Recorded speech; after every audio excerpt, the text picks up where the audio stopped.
네, 그러면 식순에 따라서 저희 AI 전문대학원 김경성 원장님을 모시고 비전 선포 말씀을 듣도록 하겠습니다. 네, 단상으로 모시겠습니다. 네, 박수 부탁드리겠습니다.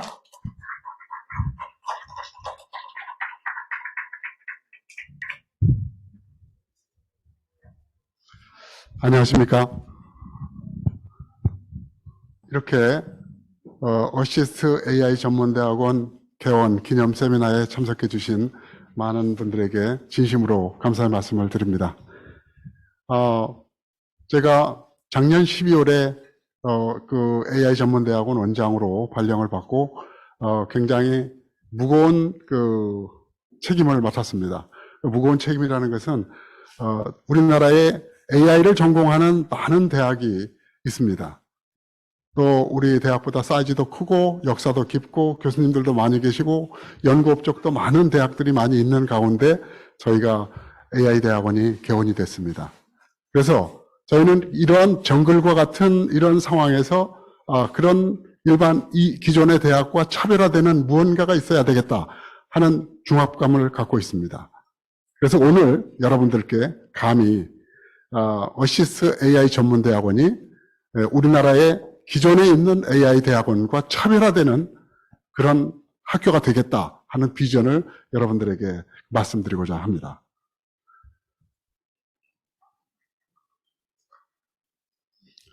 먼저 우리 서울 AI 스쿨 어시스트 유니버시티 우리 AI 전문대학원에 대해서 간단히 말씀드리도록 하겠습니다. 우리 AI 대학원은 국내 최초의 AI 빅데이터와 MBA 과정의 융합 과정을 운영해 왔습니다. 우리나라에선 최초로 이렇게 1대1로 융합 과정을 학위 과정으로 운영을 해왔습니다. 지난번에 그 매스컴을 보니까 카이스트에서 이제 비학위 과정으로 그 AI 빅데이터와 경영학 분야를 결합하는 전공을 선전하는 것을 봤습니다. 그런데 저희는 이미 오래전서부터 융합 과정을 운영해 왔습니다. 두 번째로 역사가 깊은 해외 유명 대학과 복수학위 과정을 운영해 왔습니다.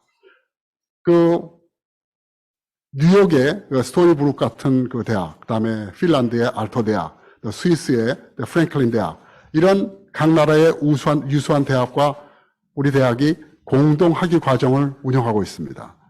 실제로 우리나라에서 공동 학위 과정을 이 어시스트만큼 성공적으로 운영한 대학은 없다고 말씀드리고 싶습니다.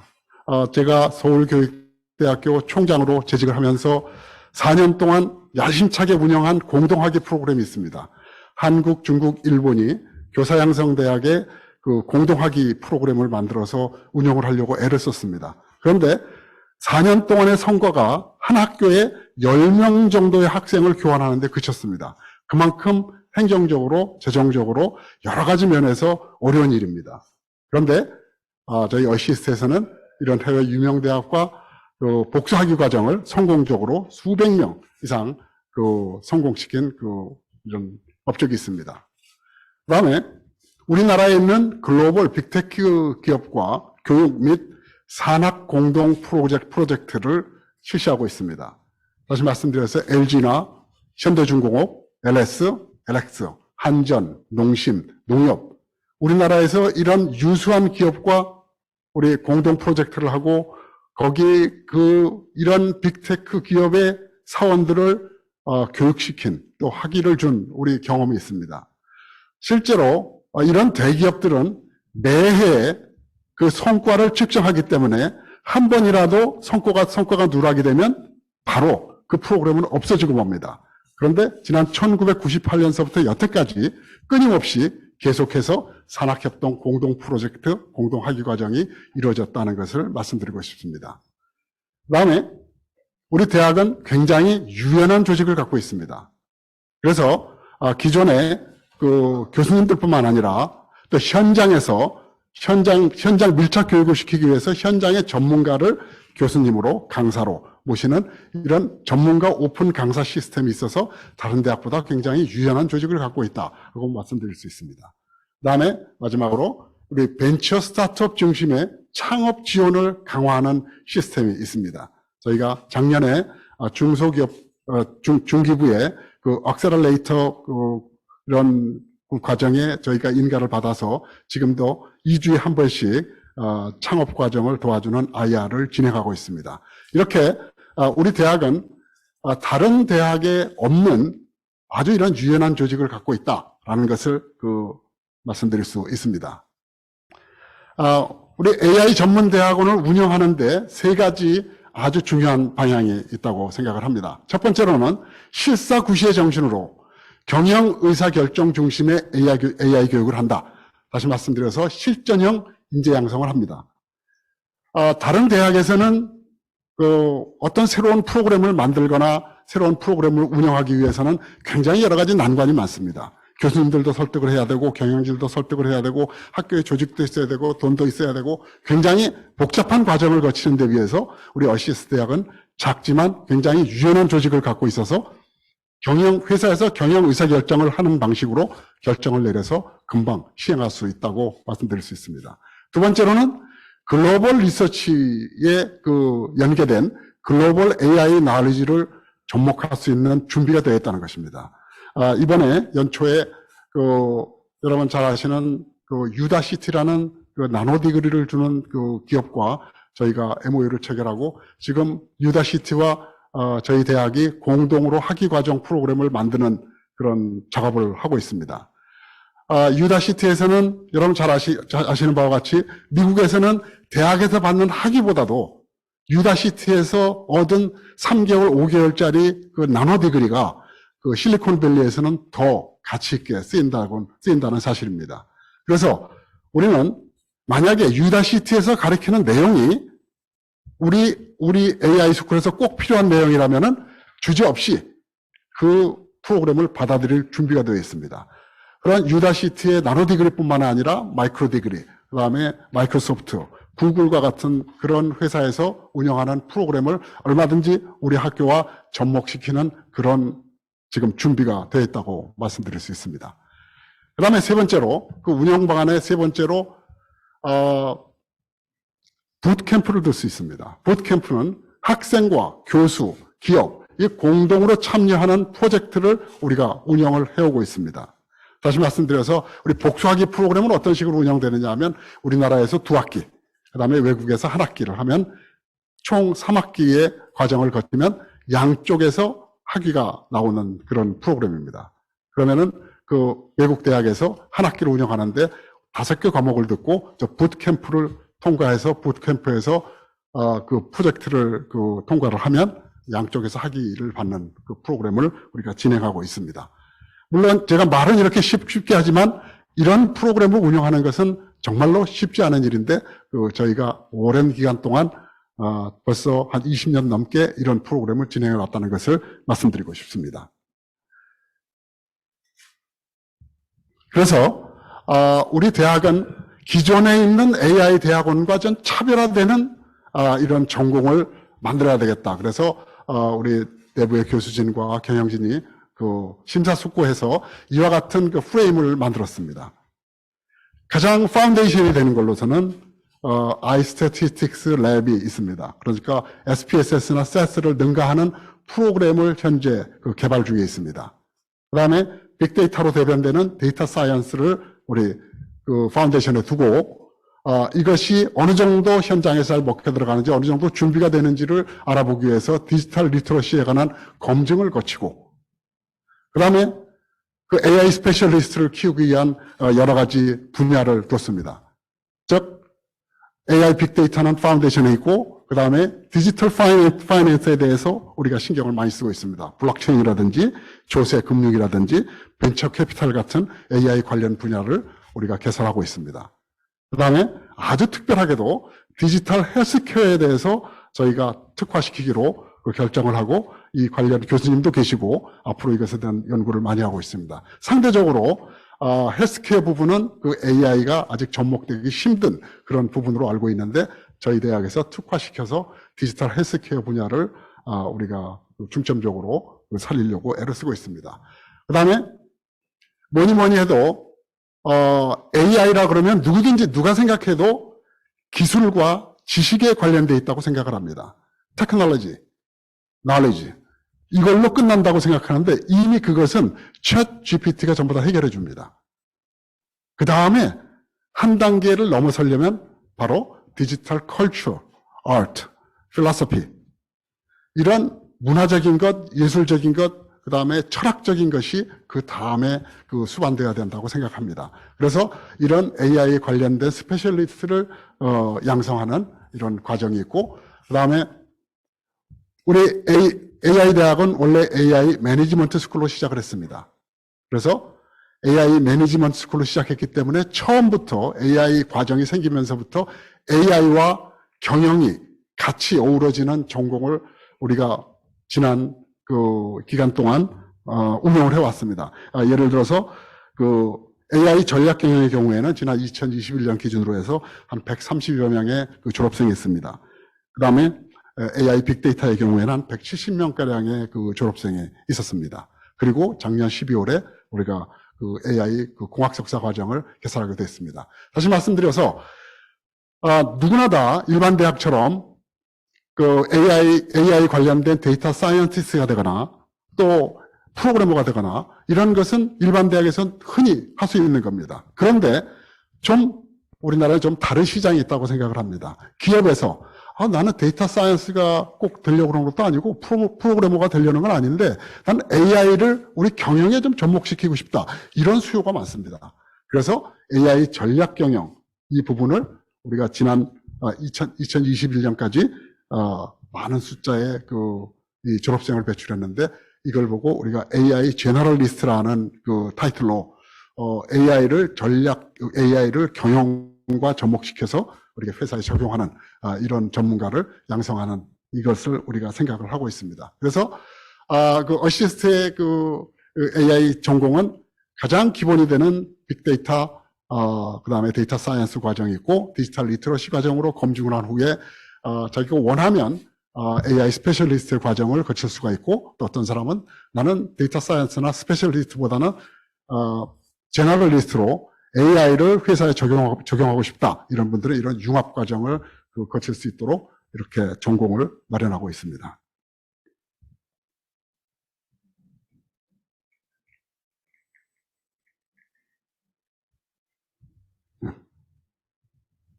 자, 오늘 세미나의 주제가 대학의 종말입니다. 말이 좀 이렇게 레디컬한 말인데요. 대학의 종말이 뭐냐?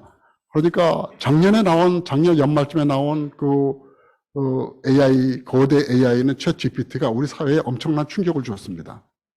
이 엄청난 충격을 줬는데 왜 대학의 종말이라는 이야기를 해야 되느냐 하면은 바로 챗 GPT가 할 수 있는 일을 보면 학교에서 할 일이 거의 없다는 겁니다. 특히 지식을 요약해서 전달하는 대학의 경우에는 더더욱 교수가 할 수 있는 일은 1%, 챗 GPT가 할 수 있는 일은 99%가 한답니다. 물론 초등학교나 유치원이나 특수교육의 경우에는 챗 GPT가 들어갈 그런 여지가 없는데 대학의 경우에는 거의 모든 것을 챗 GPT가 대신할 수 있다. 거대 AI가 대신할 수 있다는 말입니다. 그런 뜻에서 이제 종래의 전통적인 학교는 종말을 맞았다. 종래의 옛날 교육, 전통적인 교육은 이제 끝이다. 대학 교육은 거의 종말이다. 그래서 변하지 않으면 이제 교육을 이어나갈 수가 없다는 뜻입니다. 학교 교육의 위기라는 것은 그동안 여러 번 있었습니다. 예를 들어서 백과사전이 나왔어요. 70년대 초반, 60년대 말에 브리타니카 백과사전이 나왔습니다. 사람들이 백과사전을 펴보고 이런 얘기를 했습니다. 이제는 학교 다닐 필요가 없겠네? 백과사전에 다 있는데? 또 얼마 있다가 이제 TV가 나오고 컴퓨터가 나왔습니다. TV를 통해서 우리가 가만히 앉아 있어도 전 세계의 지식을 다 받아들이고 컴퓨터는 우리가 신경 쓰지 않아도 다 계산을 다 해주니까 이제 학교 교육이 필요 없겠네? 이렇게 이야기했지만 그것은 별로 그 출현은 그렇게 큰 충격을 주지 못했습니다. 그런데 작년 말에 출시된 챗 GPT는 거대 AI 챗 GPT는 그야말로 이 분야에 있는 모든 사람들이 동의하기를 이것은 현재 있는 교육을 재편해야 되는 그런 계기가 될 것이다. 이렇게 얘기했습니다. 한마디만 단적으로 말씀드리면, 현재 우리가 초중 고등학교 대학에서 하는 교육은 그 개념은 1956년도에 나온 겁니다. 1956년도에 그 벤자민 블룸 박사가 인지적 영역의 교육 목표 분류학이라는 책에서 학교에서 인지적인 영역을 가리키려면 이런 걸 가리켜야 된다는 걸 정의해 놓은 것을 아직도 하고 있습니다. 그것이 뭐냐? 지식, 이해, 적용, 분석, 종합, 평가. 이 내용은 챗 GPT에게 물어보기만 하면 다 나옵니다. 1초도 생각을 안 하고 바로 답이 나옵니다. 이제 이런 1956년도의 프레임으로 공부하던 이런 1956년도의 프레임으로 교육과정을 만들고 교육을 시키던 학교는 이제는 큰 위기를 맞았다고 할 수 있습니다. 그래서 현재 대학과 지식사회가 이제 역할을 되돌아봐야 됩니다. 이제 어떻게 해야 이런 그 거대 AI가 있는 그 교육 현장을 바꿀 수가 있는가? 먼저 작년에 챗 GPT가 나왔을 때 가장 많은 사람들이 느낀 감정이 뭐냐? 새로운 지식 환경에 대한 막 도전이죠. 그것이 나왔을 때 많은 사람들이 부정적인 얘기부터 했습니다. 뭐냐면, 이거 챗 GPT가 다 숙제도 다 해주고, 리포트도 다 써주고, 그러니까 이거 학교에서 쓰지 못하게 해야 된다. 이런 소극적인 얘기가 나오는 거죠. 도저히 지금 챗 GPT가 나온 이런 환경은 불가역적입니다. 되돌릴 수가 없어요. 앞으로도 나가면 더 나가지 되돌릴 수가 없습니다. 심지어는 챗 GPT가 주는 그 영향이 너무 크기 때문에 이런 거대 AI에 대한 연구를 한 6개월만 스톱하자 하는 얘기까지 나옵니다. 지금 너무나 엄청난 방향으로 이렇게 연구가 돼서 지금 우리가 어떤 방식으로 더 변할지가 상상이 안 가는 시대가 됐습니다. 물론 교육 분야에서는 이런 그 인공지능 시대를 맞아서 교육이 바뀌어야 된다는 시도를 많이 했습니다. 그 시도한 것이 대표적인 것이 아이비 커리큘럼입니다. 여러분 잘 아시다시피 그 프랑스에서는 고등학교에서 대학을 들어갈 때 바칼로레아라는 시험을 봅니다. 그 바칼로레아 시험은 시험 중에 가장 유명한 것이 철학 문제입니다. 우리는 언어 영역, 수리 영역, 사탐구 영역, 과학탐구 영역 이런 거를 평가할 때 프랑스에서는 바칼로레아에서 철학 문제를 냈습니다. 언젠가는 철학 문제의 그 문제 내용이 뭐냐면 평범한 사람도 소설의 주인공이 될 수 있는가? 이것이 대학 입시 문제였어요.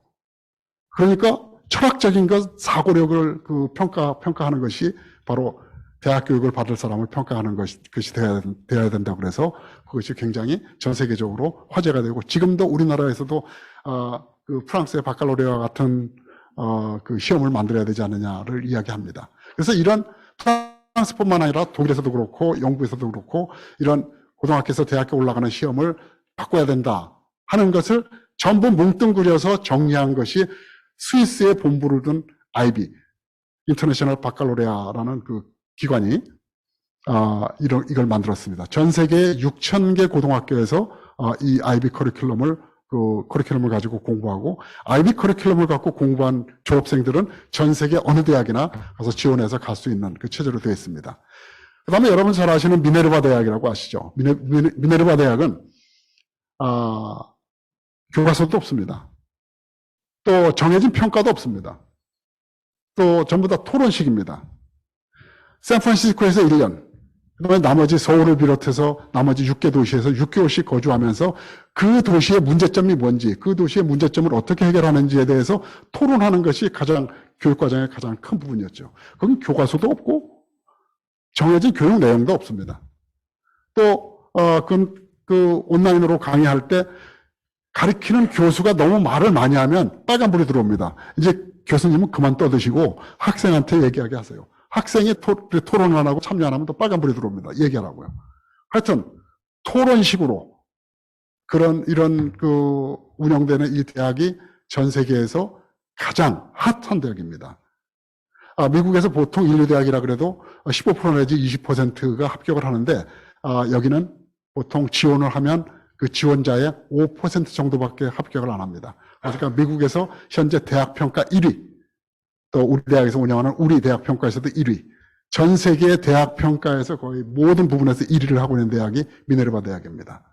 그 다음에 아까 나노디그리는 아까 말씀드렸지만, 나노디그리는 4년 동안 기다려서 인재를 양성을 해서 현업에 투입하기에는 너무 시간이 오래 걸리니까, 자, 그러면 필요한 것을 3개월 내지 5개월 단위로 끊어서 원하는 그 부분만 나노디그리라는 이름을 붙여서, 디그리는 아닙니다. 이름을 붙여서 수료하면 그 수료증 가지고 실리콘밸리의 웬만한 기업에 전부 다 일을 할 수 있는 이런 상황이 됐습니다. 이렇게 여러 가지 방면으로 이제 기존에 답을 맞추는 교육을 탈피하려는 것이 많이 있었습니다. 그래서 이거를 할 때, 이렇게 새로운 것을 도입을 할 때 가장 큰 문제점이 뭐냐면 방향성을 제대로 가져야 되고요. 그 다음에 이게 새로운 거를 변화시키려면 관료화를 경계해야 됩니다. 학교가 크고 조직이 크면 결제 단계가 많아서 이것이 맨 나중에 결정이 될 때 보면은 가장 보수적으로 가장 실수가 적은 것으로 결론이 나게 됩니다. 그래서 만약 그렇게 계속 이야기를 하다가 시간을 보내면 이미 때를 놓치게 되는 거죠. 그래서 이 대학과 지식사회의 역할 중에 가장 중요한 것이 실수를 감안한 과감한 도전이 필요하다는 거죠. 그래서 대학 자체가 위기감을 갖고 변화하려는 노력이 실제로 필요하다, 이렇게 말씀드리고 싶습니다. 그래서 물론 아이비 커리큘럼도 그렇고 미네르바 대학도 그렇고 나노디그리도 그렇고 여기에서도 이 새로운 AI 시대에 4차 산업 시대에 이것을 극복하기 위한 여러 가지 시도를 하지만 그것도 부족하다고 생각을 합니다. 그래서 앞에 말씀드렸던 바와 같이 바로 이렇게 거대한 물결인 AI의 물결이 닥치고 있는 이 시대에 이것을 극복할 수 있는 조직과 실력이 있는 대학이 어디냐? 바로 우리 어시스트 AI 스쿨이라고 생각할 수 있습니다. 이것은 가장 중요한 것이 우리 어시스트 AI 스쿨에서는 실전형 인재를 양성한다는 것입니다. 그 다음에 필요하다고 생각한다면 글로벌 AI 날리지, 어느 대학에, 어느 나라에, 어느 기술, 어느 교육 방법이라도 우리는 다 받아들일 준비가 되어 있고 우리 조직을 변화시킬 수 있는 준비가 되어 있다는 것을 말씀드리고 싶습니다. 그래서 앞에서도 말씀드렸지만 현장과 밀접하게 연결된 대학이라는 것이 중요합니다. 해외 대학과 복사학위 과정이 있어서 자기가 원하는 해외 대학에 가서 그 복사학위 과정을 이수할 수 있고 또 우리는 획기적으로 AI 과정과 경영학 분야를 융합하는 이런 전공을 우리는 마련하고 있습니다. 그 다음에 글로벌 테크 기업과 우리는 산학협력 교육 프로그램을 여태까지 진행해 왔고요. 또 앞으로는 더 우리가 필요하다면 AI 분야에서 미국의 빅테크들과 연결을 해서 현장에서 그 빅테크에 있는 엔지니어를 불러서 교육을 받던 아니면 거기에 인턴을 하던 여러 가지 방식으로 원하는 방식으로 우리가 다 할 수 있는 준비가 되어 있다, 이렇게 말씀드리고 싶습니다. 그래서 마지막으로 어시스트 AI 스쿨은 아주 작습니다. 우리나라에서도 가장 사이즈가 작은 대학이라고 그럴 수 있죠. 그렇지만 가장 유연하다고 할 수 있습니다. 그리고 작고 유연하고 굉장히 파워풀한 대학이라고 감히 말씀드리겠습니다. 그래서 앞으로 아까 오명 장관님께서는 30년 후를 봐라 이렇게 말씀하셨지만 저희는 앞으로 가장 짧은 시간 내에 우리나라의 많은 기존의 AI 스쿨을 뛰어넘는 이런 AI 전문대학원을 만들 것을 약속드립니다. 여러분 많이 성원해 주십시오. 감사합니다. 네, 감사합니다.